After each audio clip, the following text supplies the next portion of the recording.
안녕하세요. 성균관대학교 취재붕입니다. 인지심리학자 김경일입니다. 코로나 바이러스로 인해 달라진 우리의 일상. 그럼에도 꺾이지 않는 것이 K컬처의 힘인 것 같습니다. 지난해 사상 처음으로 컨텐츠 수출이 100억 불을 돌파했고요. 문화예술 저작권은 사상 최초로 흑자를 기록했고요. 코로나19로 인해 가속화되고 있는 비대면 컨텐츠 패러다임 속에서도 K컬처는 어떻게 세계적인 신드롬을 일으킬 수 있었는지, 미래에 어떻게 세계인의 오감을 사로잡을 수 있을지 알아보겠습니다. 하겠습니다.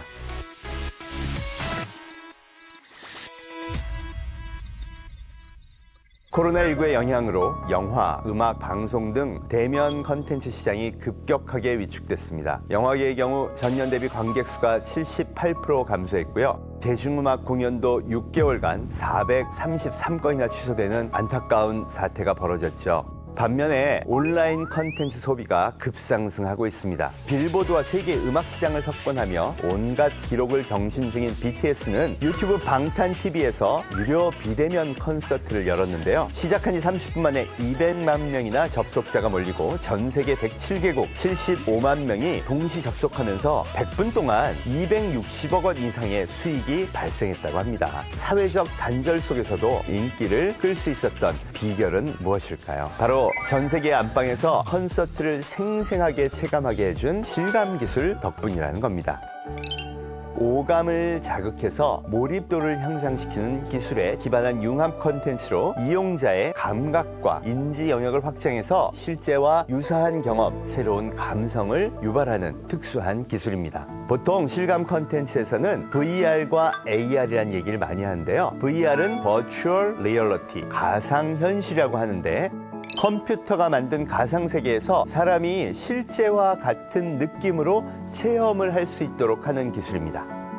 반대로 AR, Augmented Reality, 증강현실은요, 우리가 눈으로 보는 현실에 가상의 정보나 이미지를 더해 다른 경험을 할 수 있도록 도와주는 기술입니다.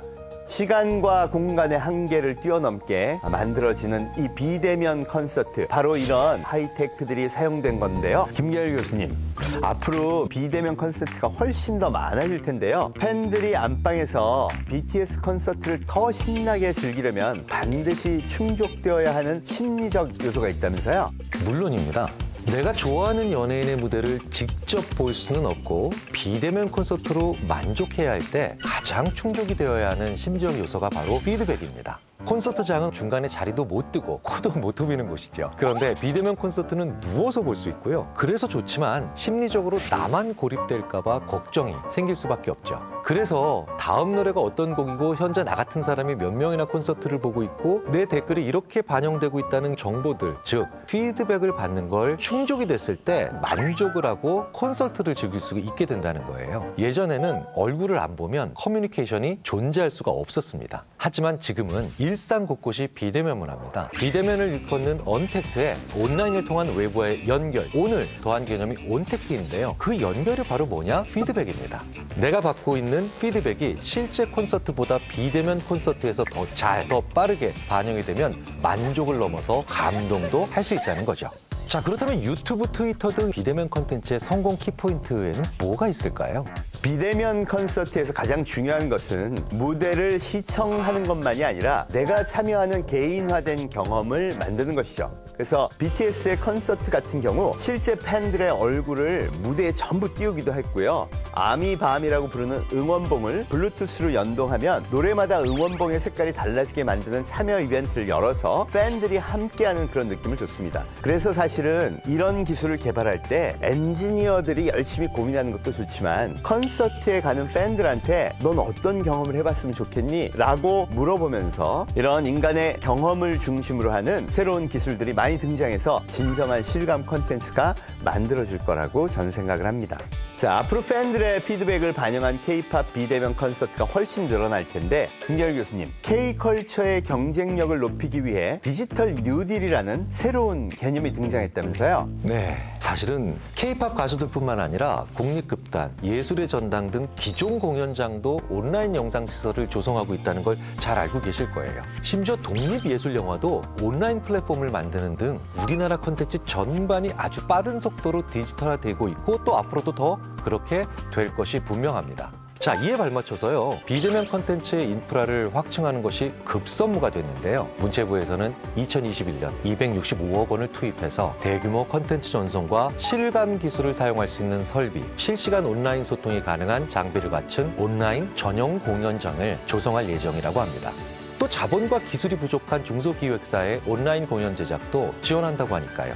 훨씬 다양한 비대면 콘텐츠를 만나보게 될 것은 분명하죠. 최재빈 교수님, 국내의 실감 콘텐츠가 화제가 되어서 삼성동이 관광 코스가 된 적도 있다면서요? 네, 맞습니다.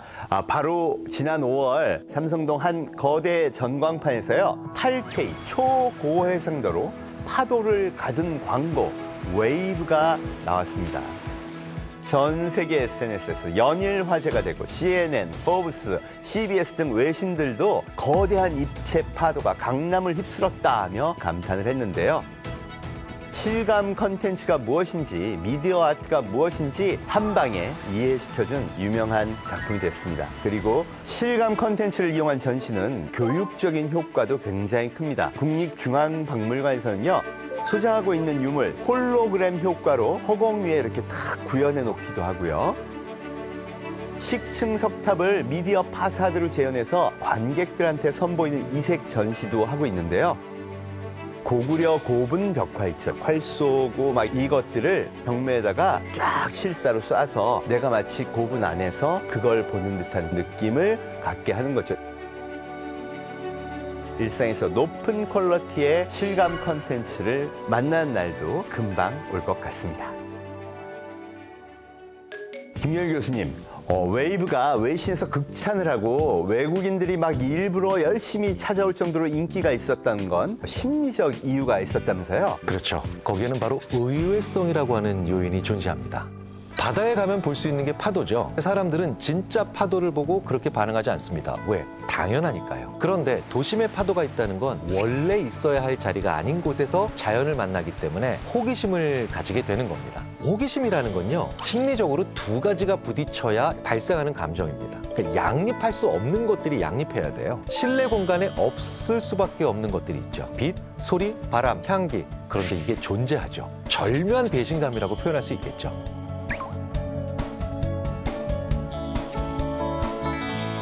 큰 히트를 기록한 캐릭터들의 요소도 비슷하죠. 미키마우스, 라이언, 브라운 이런 캐릭터들의 공통점은 뭘까요? 쥐, 곰, 사자 제일 없을 만한 것이 귀여움이라고 하는 겁니다. 귀여움이라고 하는 의외의 요소를 더한 캐릭터들이 굉장히 사랑을 받는 거죠. 자, 그런데요. 최재분 교수님, 귀여움이라고 하는 의외성으로 전 세계를 평정하고 유튜브 누적 조회수 1위를 한 캐릭터가 있다면서요? 네, 맞습니다.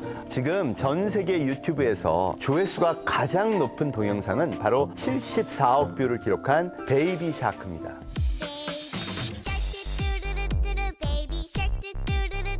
아빠 상어 뚜루뚜루뚜루, 엄마 상어 뚜루뚜루뚜루.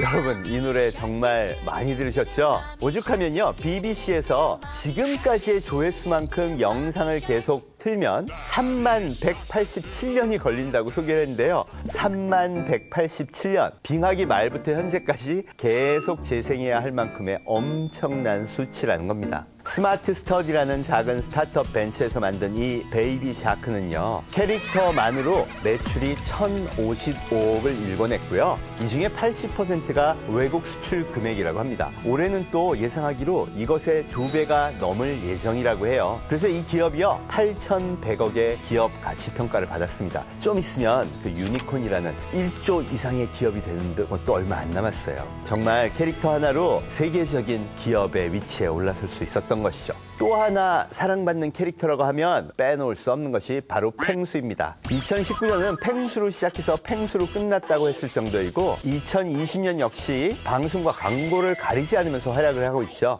최근에는 게임 광고에도 나오더라고요.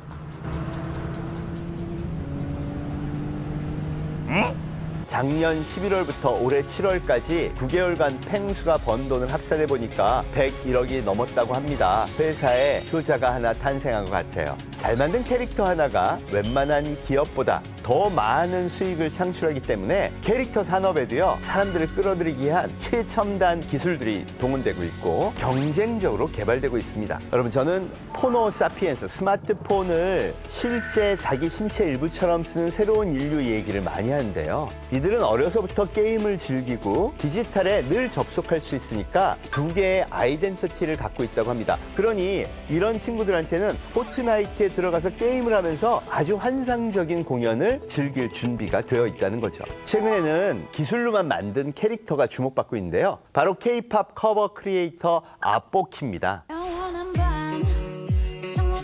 이 아포키는 유튜브를 기반으로 활약하는 가상 유튜버인데요. 이 어려운 댄스를 막 척척 해내고 익살스러운 표정을 아주 실감나게 표현하는 것이 특징입니다. 이런 표현은요, 배우가 장비를 달고 움직여서 캐릭터한테 적용하는 모션 캡처 시스템, 이거 영화에서 굉장히 많이 쓰는 겁니다.